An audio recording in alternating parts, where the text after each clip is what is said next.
I had 2 very good years here. I enjoyed the experience a lot. I learned a good bit. I learned a lot from Russ, even in that short time that we were together. One example. One of the departments was unhappy with the treatment they perceived to be receiving from the dean. I thought the dean was right. I thought the department was being unreasonable, and I didn't know what to do about it. And Russ said, what you do about it is meet with everybody in the department, talk with them, listen to what their complaints are. So it was a substantially sized department. Let me guess, 30 people. I spent half an hour to an hour with each one of them, and each one of them said the same thing. He said, I'm okay, but these other guys are really unhappy with the dean. and one at a time, they all declared their allegiance and also identified the rebels in the middle of their own department. And after all those conversations, the furor died down, things calmed down, and we went on. The nice thing was, when I left, I got a letter from the chairman of that department, who thanked me, should have thanked Russ, thanked me for the conversations that we had and for simply listening to what they had to say. I didn't do anything about it, frankly, but people need to be heard. And I learned that because of Russ's advice. I thought at first he was wrong. Why am I going to waste all that time listening to people who just want to complain? But it wasn't a waste of time. And I learned a good bit about them, and it worked out well. So kudos to Russ Nelson for one of my lessons, and there were others.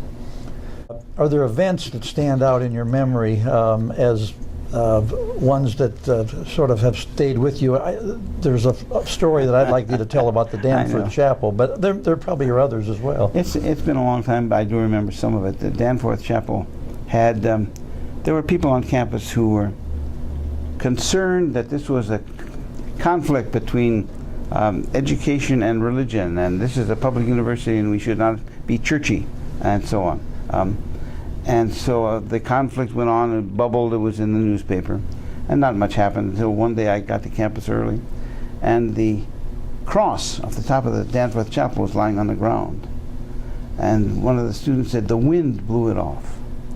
And I said, God works in wondrous ways, his miracles to perform, the wind will blow it back up by tonight. The wind blew it back on top of the chapel.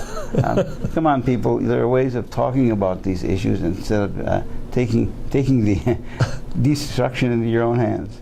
But that was what I remember about that episode. I went to Vermont to meet with Laddie. In fact, he told a wonderful story. This is his story, but let me tell it. Sure. He said, when you become president of a university, it's very easy for your ego to swell. You get to be very self-important very quickly. He said, when he became president of Vermont, he'd only been there a week, and his son came running upstairs. He was taking a shower. His son said, you've got a phone call.